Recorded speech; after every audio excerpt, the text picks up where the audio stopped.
এবার আজকে আমার আরেকটা অংশ হচ্ছে যেমন সত্য, অহিংসা, ব্রহ্মচর্য। ফোর্থ আজকে একটা ছোট্ট করে নেব, সেটা হচ্ছে অস্তেয়। অস্তেয় হচ্ছেটা কীরকম, যে মানে যেটাকে আমরা বলি নন স্টিলিং বা বা মানে চুরি করা যে একটা ভাব, অন্যের বস্তু অপহরণ করার যে ভাব, অন্যর কোনো বস্তু, অন্য কারোর কোনো বস্তু নেবার যে একটা ভাব, সেই ভাবটা যেন আমাদের মধ্যে না থাকে। অর্থাৎ যার যেটা তার সেটা, আমার যেন সেইটার প্রতি লোভ না হয়। যে কোনো জিনিস আমার ভালো লাগতে পারে, দ্যাট ডাজন্ট মিন আমাকে সেটা ওর কাছ থেকে নিতে হবে বা যেমন তেমন করে একটা কিছু প্ল্যান করতে হবে। যার কাছে যেটা আসে, অর্থাৎ এক কথায় যত আমার মধ্যে এই ডিজায়ার্স অ্যান্ড ডিমান্ডসগুলো কমতে থাকবে, তত কি হবে, তত আমার মধ্যে শান্তিটা প্রতিষ্ঠা হওয়ার জায়গা পাবে। অস্তেয়র ক্ষেত্রে আমি বিশেষ করে একটা দিক আজকে তুলে ধরতে চাই। সেটা হচ্ছে যে ভগবদ্গীতায় ভগবান শ্রীকৃষ্ণ একটা ভারী সুন্দর কথা বলছেন। তিনি বলছেন, দেখো, তুমি কোনো কিছুই জীবনে ভোগ করো না ঈশ্বরকে প্রথমে অর্পণ না করে। আর তুমি যদি ঈশ্বরকে অর্পণ না করে যা কিছু গ্রহণ করবে, আবার বলছি, তুমি যদি তোমার ইষ্টকে, তোমার গুরুকে, ঈশ্বরকে, ভগবানকে অর্পণ না করে তুমি তোমার জীবনে যদি কোনো ভোগ্য বস্তু যদি ভোগ করো, ভেবো না খালি আহার, যে কোনো ভোগ্য বস্তু তুমি যদি গ্রহণ করো, চুরি করা হলো।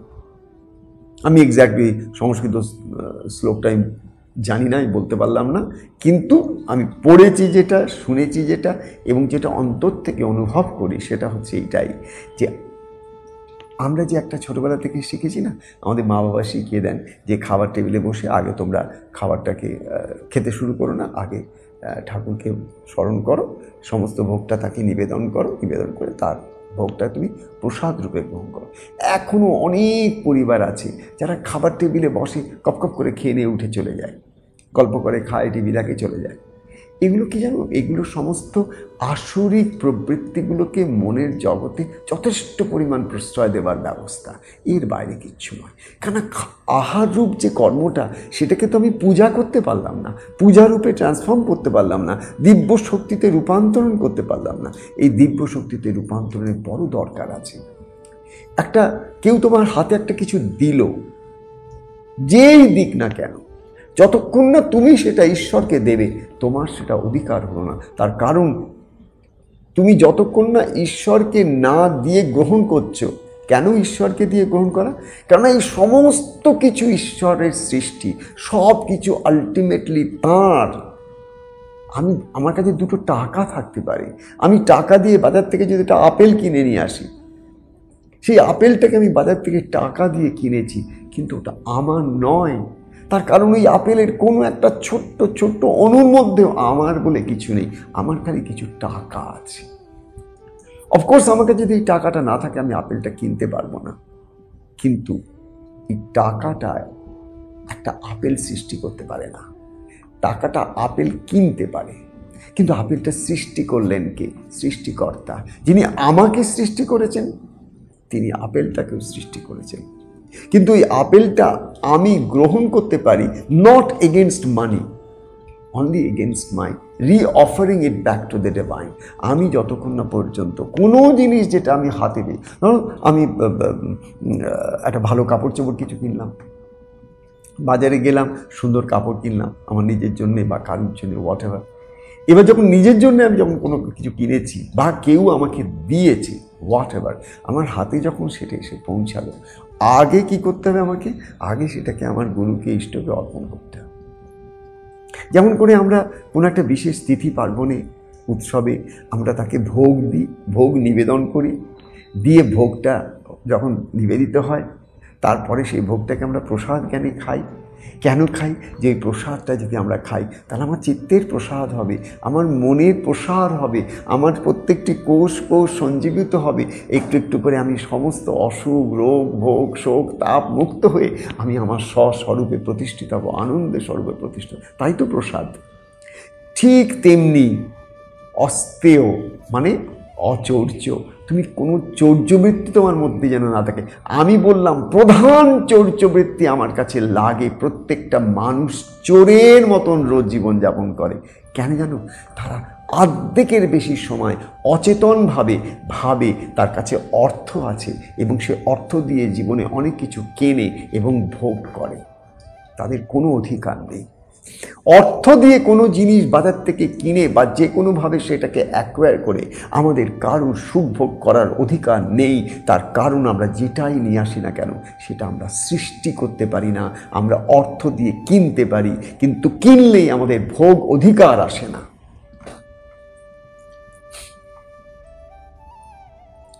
আমরা যদি আমাদের কেউ কিছু দিয়েছে তাতে আমাদের ভোগ অধিকার আসে না। সব সম্পত্তি তাঁর, পৃথিবীতে যা কিছু ঐশ্বর্য আছে সব তাঁর। এমন কিছু পৃথিবীতে নেই যেটা আমার হতে পারে। আমি সেটাকে অ্যাজ এ কাইন্ড অফ ওনার আমার নাম লেখা থাকতে পারে, কিন্তু ওনার অ্যাকচুয়ালি। কিন্তু অনেকে বলবে, হ্যাঁ বাবা এটা তো আমি জানি, আমি জানি যে I don't own anything, everything is own by the divine, by the lord, by the universal master. এগুলো কিন্তু মুখের কথা, এগুলো মুখের কথা। এই কথায় কোনো কাজ হয় না। জানবে ম্যাক্সিমাম মানুষ মানে এই মুখে বলে বলে তারা ভাবে যে তারা আধ্যাত্ম পথে আছে। এই মুখে বলা বা চারটে তোতার বুলি বা এই দুটো বই পড়ে দুটো জ্ঞান, এগুলোতে কোনো মানুষের কোনো ট্রান্সফরমেশন হয় না। যদি ট্রান্সফরমেশন হতো না, সেই মানুষটাকে দেখলে তুমি চিনতে পারবে যে ওর ভিতরে ট্রান্সফরমেশন হয়েছে। ওর কথাবার্তা, হাব ভাব, দৃষ্টি, চলাফেরা সব কিছুর মধ্যে একটা অদ্ভুত প্রশান্তি দেখতে পাবে, অদ্ভুত একটা দিব্য প্রভা দেখতে পাবে। ওখানে অসুরের অত্যাচার আর তাণ্ডব এত দেখতে পাবে না। তাই খালি পাণ্ডিত্য দিয়ে আমাদের পেট ভরবে না। কিসের পেট? আমাদের চেতনার পেটটা ভরবে না।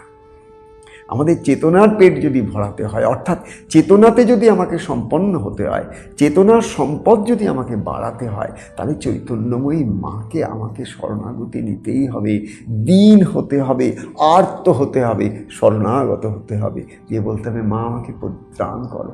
কিসের থেকে পরিত্রাণ করো? অসুরদের অত্যাচার থেকে আমাকে পরিত্রাণ করো। এটা হচ্ছে আজকের মূল কথা।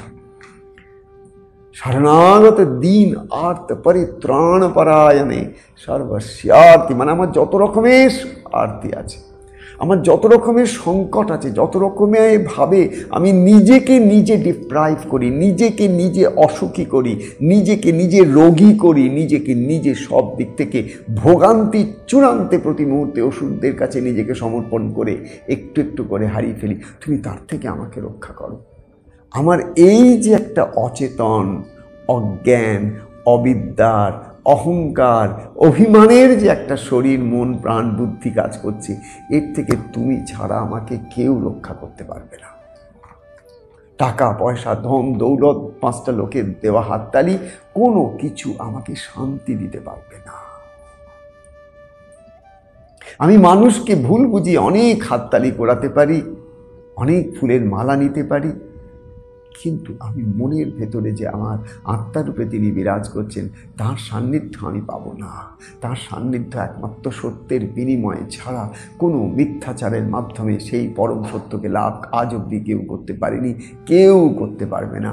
সত্য একমাত্র সত্যের দ্বারাই কেউ অর্জন করতে পারবে, ধর্ম একমাত্র ধর্ম আচরণের দ্বারাই করতে পারবে, পরম শান্তি একমাত্র পরম শান্তির পথে এগিয়ে পরম শান্তির পদে পদে চলে তবেই সে কিন্তু অর্জন করতে পারবে। এছাড়া সম্ভব নয়। শান্তি লাভ শান্তির পথে হেঁটেই কেউ লাভ করতে পারবে। তো এই যে আজকে অস্তেয় নিয়ে যে কথাটা তোমাদের বললাম, এটা কিন্তু মনে রাখবে। প্রত্যেক দৈনন্দিন জীবনে একটু একটু করে অস্তেয় দেখো, এটি হচ্ছে ইয়োগা।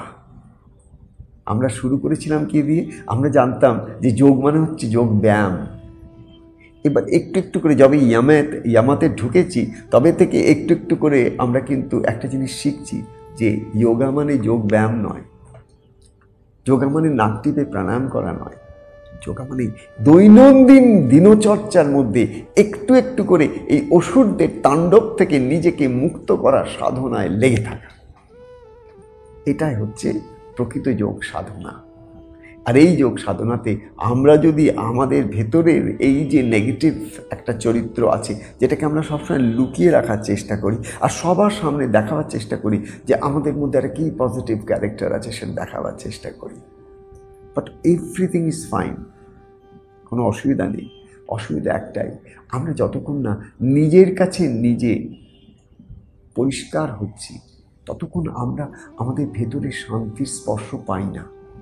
অথচ আমরা যদি যখন নিজের কাছে নিজে পরিষ্কার থাকি, নিজের বিবেকের কাছে একটা ঝকঝকে ছবি দেখতে পাই এবং নিজের যখন সাধন পথে ঠিক ঠিক এগোতে পারি, তখন কিন্তু আমরা আনন্দে থাকতে পারি। অস্তেয় হচ্ছে তোমার জীবনে এমন কোনো কিছু ভোগ করো না যেটা সবার আগে তুমি ঈশ্বরকে অর্পণ করোনি। ঈশ্বরকে অর্পণ করে যা তুমি ভোগ করবে তাতে তোমার কোনো রকম অশুভ কর্ম আর তোমার মধ্যে আসবে না। তুমি প্রারব্ধ আর সৃষ্টি করলে না, তুমি প্রারব্ধটাকে কাটালে বরঞ্চ। অর্থাৎ তুমি ভবিষ্যতের যে ভাগ্যটাকে নির্ধারণ করলে, সেই ভাগ্যের মধ্যে কি হলো, ঈশ্বরের একটা কৃপা প্রসাদ থাকলো। তার কারণ আমি যখনই যেটা পাই সেটাকে যদি ঈশ্বরকে দিয়ে গ্রহণ করি, তাহলে সেই তার মধ্যে যে অশুদ্ধি আছে সে অশুদ্ধিটা কেটে যায়। আমাকে যদি কেউ কোনো কিছু খেতে দেয়, মীরাকে রানা যখন শাস্তি হিসেবে, যেহেতু সে কৃষ্ণকে ভালোবাসত, আপন পতিকে ততটা ভালোবাসতে পারেনি, তাই জন্য তার সাজা কি ঠিক হয়েছিল, তাকে বিষ কা পেয়ালা, তাকে একটা পেয়ালাতে করে বিষ দেওয়া হয়েছিল, সে বিষ খেয়ে যাতে করে তার মৃত্যু হয়। মীরা কিন্তু না বলেননি, মীরা সেই বিষের পেয়ালা নিলেন, নিয়ে বিষের পেয়ালাটা নিলেন, বিষ নিলেন হাতে করে। কেন? তার কাছে কৃষ্ণের ওপরে আর কোনো মৃত্যু বলে কিছু নেই। তার কারণ তিনি অলরেডি কিন্তু সেই কৃষ্ণময়ী মীরা, তার মনে কিন্তু সম্পূর্ণরূপে অমৃতের আস্বাদন তার এসে গেছে। তার তো মৃত্যু হতে পারে না, সে তো বুঝে গেছে কৃষ্ণের মধ্যে যখন আমি আমার মনটাকে পুরো দিয়ে দিয়েছি, এবার আর মৃত্যু কার হতে পারে। হাতে পেয়ালা, সেই পেয়ালা নিয়ে তিনি যখন সেই বিষ পান করলেন, মীরা নে বিষ পিয়া মানো অমৃত পিয়া। হ্যাঁ, মীরা নে বিষ পিয়া মানো অমৃত পিয়া। আর সবার জন্য ওই এক বিন্দু বিষেই হতে সঙ্গে সঙ্গে মৃত্যু হবে, কিন্তু মীরার হবে না, কারণ মীরা ওটাকে প্রসাদ করে দিলেন।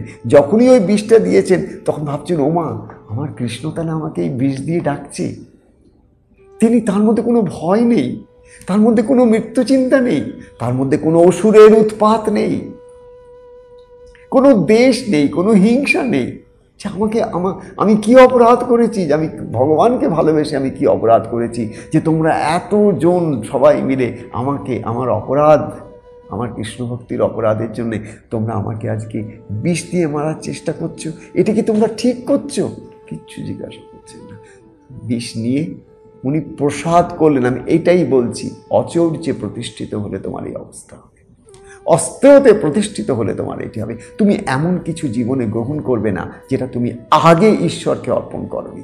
ঈশ্বরকে তুমি যখন অর্পণ করো তখন সেটা ভোগ করার তোমার অধিকার হয়। এবার সেটা তোমার অচৌর্য হয়, অস্তেয় হয়, তখন তুমি চুরি না করে সেটাকে গ্রহণ করছো। তুমি ভাবো টাকা দিয়ে কিনেছি, আমারই তো টাকা, আমার টাকা দিয়ে কিনেছি, তাহলে আমি কি করে চুরি করলাম? আমি বলছি, হ্যাঁ, তবু ওটা চুরি করেছো, তবুও তোমার ওটা চৌর্য বৃত্তি ছিল। কিসের চৌর্য বৃত্তি? ঈশ্বরকে না দিয়ে তুমি যা গ্রহণ করো সেটি চুরি। ভগবান শ্রীকৃষ্ণ, ভগবদ গীতা। এর থেকে বড় তো আর কোনো রকম অথেন্টিসিটি হতে পারে না। তোমরা তো কি আমায় বলতে পারে না যে বাবা এটা তো তোমার কথা, এটা তো আমরা কি করে মানবো? আমি বলছি, না গো, এটা আমার কথা নয়, যিনি সৃষ্টি রচনা করলেন তার কথা। আমি তার একটা সৃষ্ট একটা ছোট্ট, তাঁর চরণের একটা ধুলি ছাড়া কিছু নয়। কিন্তু আমি তো বলছি, সেই যিনি পরম ঈশ্বর, তিনি নিজে আমাদের সৃষ্টি করে কিছু কোড অফ কন্ডাক্ট বলে দিয়েছেন।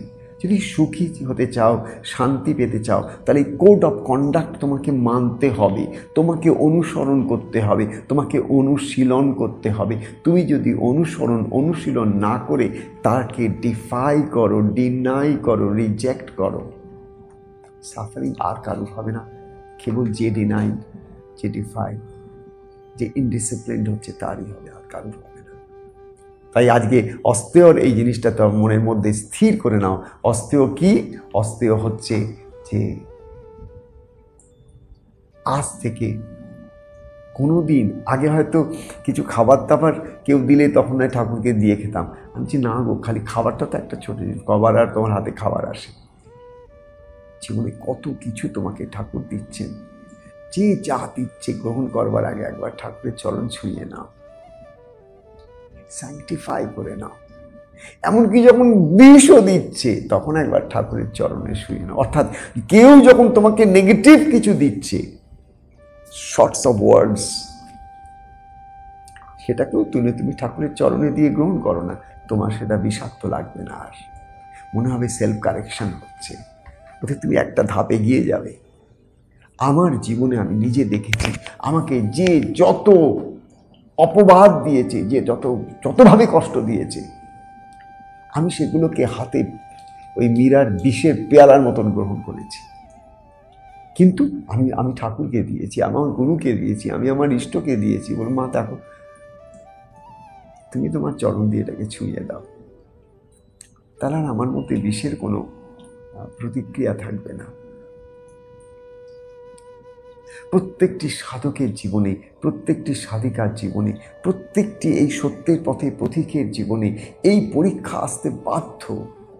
কিন্তু সেই যদি এই অস্তেয় বা অচৌর্য বা কোনো কিছু গ্রহণ করব তাকে না দিয়ে এই ব্যাপারটা মন থেকে যদি একটু একটু সাধনের মাধ্যমে ঘোচাতে মেটাতে পারে, you can be rest assured, তাকে তুমি কিছুতেই আর অসুখী করতে পারবে না, তাকে তুমি কখনো অশান্তিতে রাখতে পারবে না। অশান্তি তুমি তাকে দিতে পারো, অসুখ তুমি তাকে দিতে পারো, কিন্তু তার কিছুতেই কিছু রকম ক্রিয়া হবে না। তার কারণ তার ভেতরটার মধ্যে দেবতারা বাস করছেন, তার মনের জগতে দেবতারা প্রতিষ্ঠিত হয়েছেন। এখন আর ওষুধদের অত্যাচার কাজে লাগবে না। আজ এই পর্যন্তই।